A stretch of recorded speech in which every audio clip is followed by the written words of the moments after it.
2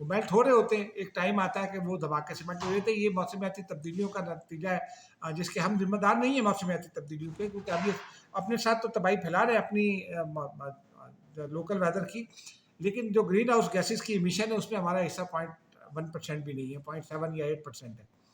اور امریکہ بڑا ذمہ دار ہے، چائنا بڑا ذمہ دار ہے، بھارت بھی ذمہ دار ہے، انگلینڈ ہے، نیوزی لینڈ ہے، اور آسٹریلیا، دنیا کے جو بڑے صنعتی ممالک ہیں وہ ذمہ دار ہیں. لیکن تباہی ہم بھگت رہے ہیں. خیر اب تو امریکہ بھی بھگت رہا ہے. نیو یارک میں کیا ہو رہا ہے کئی دنوں سے ہو رہا ہے، ٹیکساس میں کیا ہوا، تو وہ ہم ذمہ دار ہیں اس کے. لیکن اب یہاں ہم نے ایک تو گلافس سنی، دوسرا کلاؤڈ برسٹ سنا.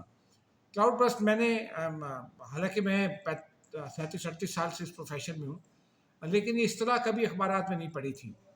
ایک تو گلاف تو ہم نے اس وقت سنا جب عمران خان کی حکومت میں وہ خیبر پختونخوا میں کلام میں جو سیلاب آیا تھا اور پھر نیچے بھی آیا تھا، اس سے جو تباہی ہوئی تھی تو اس وقت، اور تھینکس ٹو شہری رحمان کیونکہ انہوں نے بتایا تھا وہ کنسرنڈ ہیں، وہ ویدر پیرا اور ماحولیاتی تبدیلیوں پر کام کرتی ہیں، موسمیاتی تبدیلیوں پر کام کرتی ہیں، تو ان کی وجہ سے وہ پتہ چلا کہ یہ ہوتا کیا ہے گلاف.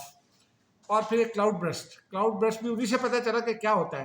اس کے بعد ہم نے کلاؤڈ برسٹ دیکھا، ہم نے دیکھا کہ E11 میں چند سال پہلے، اس وقت بھی میرا خیال ہے اس وقت شاید شہباز حکومت تھی غالباً، مجھے ایگزیکٹ دن یاد نہیں ہے، لیکن E11 میں بڑی تباہی آئی تھی اس گلاف کے نتیجے، اس کلاؤڈ برسٹ کے نتیجے میں. اب پچھلے 4-5 دنوں میں ہم نے دیکھا کراچی میں بھی ایک ہوا، حیدرآباد میں ہوا، بہت پانی آیا، اور اتنا پانی آیا کہ وہ ٹربائنس کے اندر چلا گیا، نہروں کے کنارے لگی ہوئی. پھر شہر پانی میں ڈوب گیا. اب بہتر ہو رہی ہے صورتحال. لاہور میں ہوا، ابھی 2-3 روز پہلے یہاں کوٹا میں ہوا، بہت بڑی تباہی. کوٹا میں گھروں میں، مارکیٹوں میں پانی داخل ہو گیا، کافی لوگ جاں بحق بھی ہوئے. اور پھر ہم نے دیکھا کہ گزشتہ شب چکوال میں ہوا، 450 ملی میٹر بارش ہوئی چکوال جیسے شہر میں. حالانکہ چکوال میں قلعہ کٹاس ہے، اس کے قریب دریا سندھ کا پرانا بہاؤ ہوا کرتا تھا، وہ خالی ہے، وہاں سے پانی کی نکاس ہے. چکوال پوٹھوار کا خطہ ہے، لیکن اس کے باوجود بھی 450 ملی میٹر بارش جو ہے وہ بہت ہوتی ہے، تو وہ اس سے تباہی آئی. اب ہمیں ہوش کے ناخن لینا ہوں گے. ہمیں ایک تو دنیا کے ساتھ لڑائی کرنا ہوگی، ڈپلومیٹک لڑائی کرنا ہوگی، لیکن ہمیں اب دیکھیں نا، اب ہم کرتے کیا ہے، ہم نے بلین ٹری سونامی چلایا وہ عمران خان صاحب نے، اس میں ہم نے سفیدے کے درخت لگا دیے. سفیدہ تو پانی پی جاتا ہے، ماحولیاتی مسائل پیدا کرتا ہے، آپ کا ایک ایکو سسٹم جو ہے اس کو خراب کرتا ہے، کیونکہ وہ جو پرندے ہیں اس میں بہت ساری اسپیشلٹیز جو ہیں، اسپیشیز جو کہتے ہیں وہ آتی نہیں ہیں درختوں پر، اس کی اسمیل سے وہ گھبراتی ہیں. تو آپ، اور پھر اسلام آباد میں نے دیکھا ہے کہ یہاں وہ نمائشی درخت لگا رہے ہیں، یہاں کو آپ کو آم لا کر لگا رہے ہیں یا کھجور لا کر لگا رہے ہیں. اسلام آباد ڈفرینٹ ایریا ہے، یہاں اس علاقے کے حساب سے پھل لگائیں، بادام لگا دیں، آڑو لگا دیں، وہ لگا دیں، لکاٹ لگا دیں، یہاں لیچی لگا دیں، آپ آلو بخارا لگا دیں، آپ وہ جاپانی پھل لگا دیں، وہ جس کو سندھ میں کیا کہتے ہیں، جاپانی پھل بہرحال یہاں نام مشہور ہے، یہ لگا دیں تو کوئی حرج نہیں ہے. کنوں کے لگے ہوئے باغ اسلام آباد میں، شروع میں لوگ کھاتے تھے، اپنی کھاتے، اب سیڑھی اتارتی ہے، بھیج دیتی ہے، کچھ کرتی ہوگی، لیکن پھلدار درخت لگا دیں. یہ ان کی لائف بھی زیادہ ہوتی ہے، ان کے ریزلٹس بھی اچھے ہوتے ہیں. اب اللہ تعالیٰ جو فوت ہوئے ہیں، جاں بحق ہوئے ہیں، ان کو جنت میں جگہ دے. انتظامیہ نے آج خاصی الرٹ رہی. راول پنڈی میں صرف 7 لوگ بہہ گئے، ان میں سے 6 کو بچا لیا گیا. ایک ندیم نامی شخص جو ہے وہ پانی میں بہہ گیا. اب یہ پتہ نہیں ہے وہ ابھی فوت ہوا یا نہیں، لیکن اطلاعات کچھ نہیں ہے. ایک شخص کی ہلاکت کی اطلاع ہے. تاہم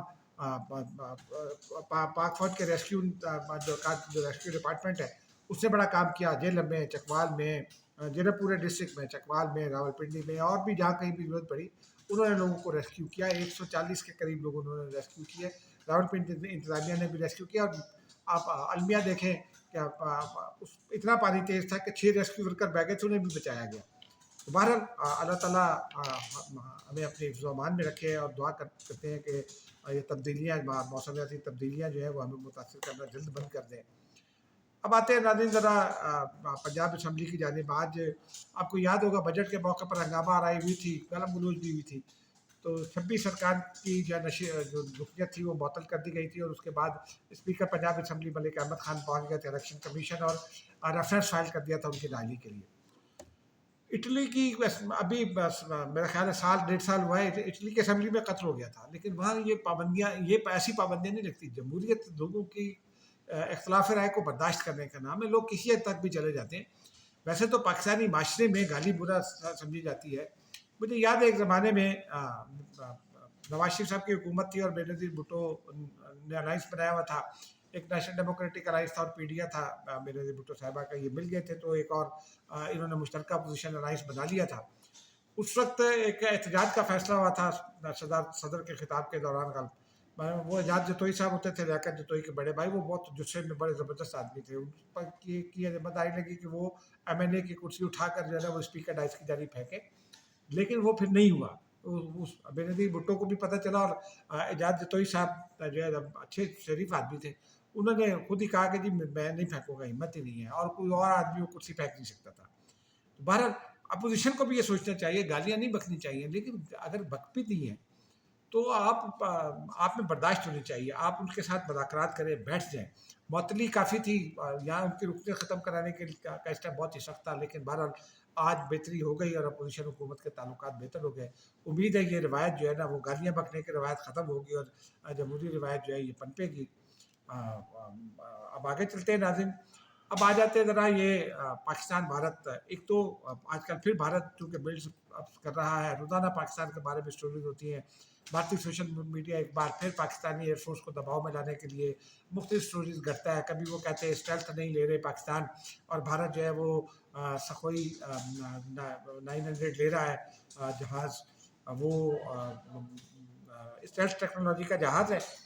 تو وہ جو ہے وہ اس کے بعد جو ہے وہ میں نے دیکھا, میں نے کہا کہ چلے موازنہ کرتے ہیں. اب بھارت نے جو اب اسلحے کے بعد جو بھارت لگا رہا ہے, بھارت کے پاس کیا ہے دفاع کے حوالے سے؟ ایک تو وہ نیوکلیر سب مرین لے رہا تھا, ان میں سے بھی آ چکی ہیں. پھر ان کے پاس ایک بحری بیڑا ہے, وہ پاکستان کے پاس نہیں ہے, پاکستان کو اس کی ضرورت بھی نہیں ہے. اچھا جی, پھر رفائل ہیں ان کے پاس, جس کی مارکیٹ ایئر فورس نے ڈاؤن کر دی ہے. پھر اس کے بعد ان کے پاس جو ہے وہ برہموس ہیں, جن میں سے جن کی سپیڈ ہے 3000 کلومیٹر فی گھنٹہ, اور پاکستان نے وہ برہموس کا بھی حشر کیا تھا. 3 ان کے گرے تھے, باقی تو کئی منظور ہو گئے. ایک افغانستان میں جا گرا تھا. پھر اس کے علاوہ سخوئی S-400 معاف کیجیے گا, سخوئی 400 وہ ان کا ایئر ڈیفینس سسٹم تھا, اس کا بیڑا غرق پاکستان نے کر دیا. اب وہ سخوئی طیارے لے رہے ہیں جیٹس جو 900 میں نے آپ کو بتایا. اور اس کے علاوہ یہ سخوئی 57 اسٹیلتھ کہلاتے ہیں. اور پھر کچھ اور بھی خرید رہا ہے, امریکہ سے بھی کچھ چیزیں خرید رہا ہے, فرانس سے کے ساتھ ان کی ڈیل خراب ہو گئی. لیکن اس کے جواب میں نے پھر پاکستان میں چیک کیا کہ کیا کچھ آ رہا ہے. تو ایک تو ناظرین بہت ہی حوصلہ افزا خبر ہے. ایک بات تو یہ کہ پاکستان جو ہے وہ خرید رہا ہے J7 معاف کیجیے گا J35A. یہ اسٹیلتھ ٹیکنالوجی ہے اور یہ 5th جنریشن جہاز ہے, چین سے خرید رہا ہے. اس میں اطلاعات یہ ہیں, اور یہ اطلاعات ہمارے جو دفاع کے شعبے میں ذرائع ہیں انہوں نے کنفرم کیا ہے کہ پاکستانی پائلٹس جو ہیں وہ چائنا میں موجود ہیں اور وہ ٹریننگ لے رہے ہیں. جب آپ ابتدا سے یہ کرتے ہیں تو آپ اس ٹیکنالوجی کو بہتر استعمال کر سکتے ہیں. یہی پاکستان نے ہمیشہ کیا. جب ہم نے F-16 لیے تھے تو وہ F-16 میں بھی ہم نے یہی کیا. اور ہمارے وہ پائلٹ تھے فہیم زمان, ان کا تو کمال یہ تھا کہ وہ AG سینٹر کو ایک ایئر ایمبولینس ملی تھی, وہ امریکہ سے اڑا کر پاکستان لے آئے تھے اس کو. تو ہمارے ایسے لوگ باکمال لوگ ہیں, اب وہ چائنا میں موجود ہیں. اور یہ طیارے ہم کو 6 مہینے کی تاخیر سے ملیں گے. تاخیر بھی نہیں, اس لیے کہ وہ 2 قسم کے طیارے, ایک J35A جو ان کی فضائیہ کو درکار ہے, چینی فضائیہ کو سیدھے پروڈکشن شروع ہو چکی ہے ان کی, اور ایک J35 وہ چائنیز بیریا کو درکار ہو گئے. تو پاکستان J35A یہ لے گا 6 مہینے میں انشاءاللہ پاکستان کو ڈلیور ہوں گے. لیکن یہ اطمینان کی بات ہے کہ پاکستانی پائلٹس ان پر اپنا مکمل عبور حاصل کر رہے ہیں. اس کے ساتھ ساتھ ناظرین پاکستان کے پاس جو ہے وہ ایک اور بھی بڑی اچھی خبر ہے. پاکستان جو ہے وہ لے رہا ہے چین سے. آپ کو یاد ہوگا ایک زمانے میں پاکستان کے پاس گن شپ ہیلی کاپٹر سے, کوبرا گن شپ ہیلی کاپٹر سے, وہ امریکی گن شپ ہیلی کاپٹر سے اینٹی ٹینک اٹیک ہوتا ہے گن شپ ہیلی کاپٹر. لیکن پھر پاکستان نے اپاچی لینے کی کوشش کی, تو وہ چونکہ اس وقت امریکہ پاکستان سے ناراض تھا تو نہیں دیے تھے. اور پھر ہم نے ترکی سے کوشش کی تو چونکہ انجن اس کا امریکن میڈ ہے تو وہ نہیں دیے تھے. اب پاکستان نے Z10ME یہ گن شپ ہیلی کاپٹر ہے، چائنا سے ہم نے لے لیے ہیں. یہ بڑی زبردست خصوصیات کے جہاز ہیں ناظرین. اس میں جو ہے وہ ہیلی کاپٹر ہے، معاف کیجیے گا. ان میں جو میں نے جو معلومات جمع کی اپنے ذرائع سے، اور یہ ذرائع یہ کہتے ہیں کہ یہ جلد یہ بھی پاکستان کے تقریباً حوالے ہو چکے اور جلد پاکستانی میڈیا میں شامل ہو جائیں گے. اس کی تقریب ہوگی، اس میں ظاہر سی بات ہے ہوگا اراؤنڈ.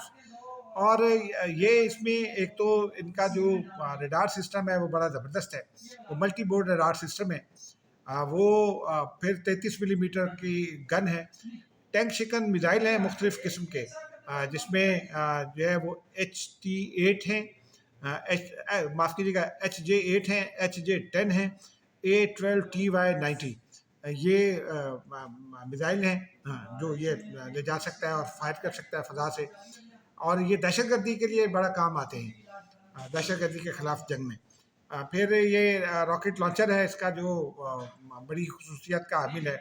اس کے فیول ٹینکس جو ہیں وہ فائر پروف ہیں، فول پروف ہیں. تو یہ انشاءاللہ یہ پاکستان کو یہ کہا جا رہا ہے کہ پھر اس کا جو ہے وہ ریڈار جو ہے ملٹی بورڈ ریڈار، اس کے ساتھ ساتھ اس میں ایویانکس کے جدید ہیں اس کی، اور اس کے سینسرز بہت جدید ہیں.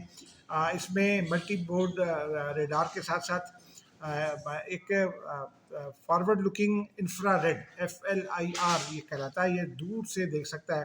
یہ ملٹی مشن جہاز ہے. اور پھر یہ جو ہیلی کاپٹر ہوتے ہیں، جہاز ہوتے ہیں، یہ بعض اوقات ویدر ریلیٹڈ بھی ہوتے ہیں، یہ ویدر سینسٹیو بھی ہوتے ہیں. لیکن یہ ویدر سینسٹیو جہاز جو ہیں ہمارے، یہ ہیلی کاپٹرس، یہ والے ہیلی کاپٹر جو ہے یہ آل ویدر ہیلی کاپٹر ہیں. جیسے پاکستان چین کی دوستی آل ویدر فرینڈشپ ہے، اسی طرح یہ آل ویدر ہیلی کاپٹرس ہیں جو یوں سمجھیے کہ یہ جدید ترین جو ہے یہ